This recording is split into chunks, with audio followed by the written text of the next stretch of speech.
So, explain ko sa iyo ngayon kung bakit maganda by the time you start a business, mag-multiple heads ka. So, the beauty of multiple heads.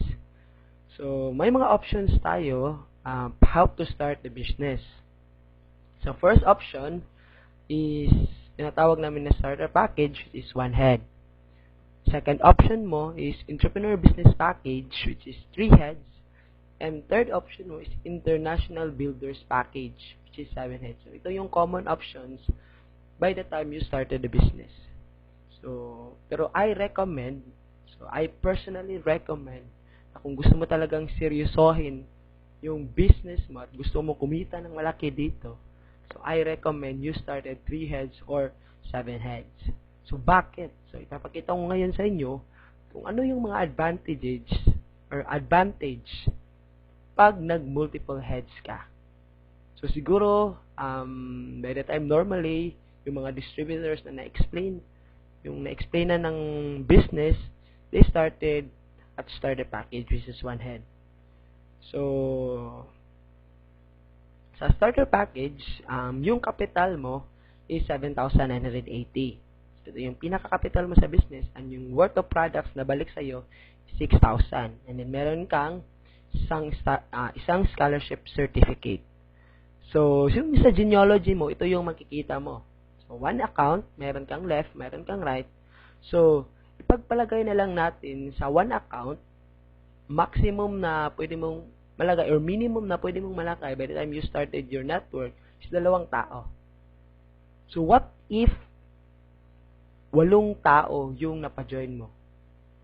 Kasi hindi lang naman 2 yung taong kakilala mo. Posibleng may pangatlo, pang-4, pang-5. So, ipagbalagay na lang natin na may 8 nag-join sa'yo. So, ano yung magiging scenario or ano yung magiging structure nito para ma-maximize mo yung income pag 1 account ka lang? So, ito yung magiging scenario. 4 sa left and 4 sa right. So, possibly, yung income na makukuha mo sa 8 tao na nag-join, sa sponsoring bonus, kikita ka ng 8 tigpa 500. So, 500 times 8, 4,000. And then, sa matching bonus, so, kikita ka ng 4 na tigwa 1,500. Okay? So, 1,500 times 4, equivalent to 6,000. A total of 10,000 pesos yung kinita mo sa 8 tao na nag-join sa'yo. Sa 1 head. So, ano yung advantage pag you started entrepreneur business package or 3 heads? So, magkano yung capital sa entrepreneur business package? Yung capital is 23,940. So, 7,980 times 3. So, yung worth of products na nabalik sa'yo is 18,000. And then, ito yung magiging structure mo. Ikaw yan si U1, U2, at saka si U3. So, by the time you started the business, ganito yung structure na makikita mo sa genealogy mo. So, mayroon siyang tinatawag na cash payback. Ibig sabihin, by the time you invested 23,940, automatic, kumita ka na agad ng 2,500. So, saan yun nanggaling? So, by the time nag-invest ka, parang nakarecruit ka ng 2 tao. So, 500, 500, 1,500, a total of 2,500. So, makikita mo yung return of investment na nabalik sa'yo or yung return is 18,000 na products plus 2,500. So, a total of 20,500. Okay? So, yung cash out, parang yung pera na talagang inilabas mo by the time na na-consume mo lahat ng yung products or nabenta mo, tas yung 2,500 na cash, automatic makukuha mo. So, kulang-kulang na 3,440 only lang yung napagawas na pera mo. Kasi 23,940 minus 20,500, so nasa 3,440 lang. So, kagandahan nito, mayroong 3 scholarship or mayroon pa siyang 3 scholarship na makukuha mo by the time you invested 23,940. So, the same scenario, yung pagpalagay natin nangyari na mayroong 8 taong nag-join sa iyo, ito yung magiging scenario. So, tigda 2. So, under kay U3, 2 tao sa left at saka sa right. And then, sa U2, 2 tao left at saka sa right. So, magkano yung income mo? Sa 8 tao na nag-join, ng 3 heads yung nagsimula ka ng 3 heads. So, yung income mo, the same, sponsoring bonus is 500 times 8, 4,000. Pero sa matching bonus, kikita si U3 ng dalawang tigwa 1.5. Okay? Kasi may dalawang match na nangyari under kay U3. So, 3,000. The same kay U2, 3,000 din.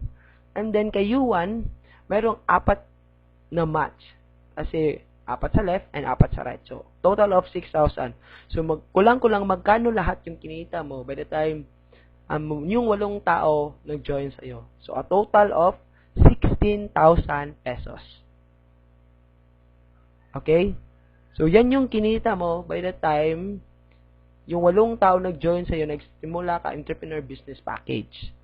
So, mayroong last na option, international builders package, na kung gusto mo talagang kumita na malaki, we recommend na ito yung kunin mo. So, magkano yung kapital? So, you invest almost 55,860. So, kulang-kulang mga 56,000. Worth of products na bumalik sa'yo is 42,000. And then, ito yung magiging structure mo sa genealogy mo. So, U1, U2, U3, U4, U5, U6, at saka si U7, nakapangalan yan lahat sa'yo. So, magkano yung cash payback? So, hindi ka pa nagsisimula, automatic, kumita ka na agad ng 10,500. So, i-compute mo lang, 4 na direct referral at nasa 5 pairing yan. So, yung return is 42,000 plus 10,500. So, nasa 52,500. So, kung i-minus mo, 55,860 yung capital, minus 42,500. So, parang yung cash out mo talaga na pinalabas na pera mo is nasa 3,360 only. So, meron ka pang 7 scholarship na pwede mong ipamigay sa mga kakilala mo, kapatid mo, mag-anak mo. So, the same scenario, 8 persons yung nag-join sa'yo, so ito yung magiging scenario. So, meron siyang 8 leg na maglalagay ka tig-isang tao. Okay? So, yung income mo, magkano yung income mo sa 8 tao? Sponsoring bonus, nasa 500 times 8, 4,000. So, matching sales bonus, si U7, kumita siya ng isang pair. So, 1.5. So, si U4, U5, U6, at saka si U7, kumita sila ng tigwa 1.5 sa matching bonus. So, lumalabas, si U7 to U4, kumita ka ng 6,000. Okay? Si U3 at saka si U2, kumita ng tigdadalawang 1.5. So, a total of 3,000 times 2, 6,000. And then si U1, 4 na 1.5, so kumita siya ng 6,000. So, lumalabas yung total na income na kinita mo sa 8 tao is 22,000. So, ano yung pinagkaiba? Tingnan natin yung income comparison. So, sa 8 persons na nag-join sa'yo, pag 1 head ka lang, 10,000 yung kikitain mo. Pag 3 heads ka, 16,000. Pero pag 7 heads ka, kikita ka agad ng 22,000 pesos. So, sa palagay mo, ano yung mas maganda? 1 head, 3 heads, or 7 heads? So, ito yung kagandahan ng multiple heads. The same effort, pero different results yung makukuha mo. Pag nag 1 head ka lang, 3 heads ka lang, and 7 heads. So, ano ba yung gusto mo talagang, paano ka magsisimula? So, nasa sayo na yon. And I hope na mayroon kang nakuha sa presentation na to, and we recommend talaga na mag 7 heads ka kung gusto mo talagang kumita ng malaki sa aim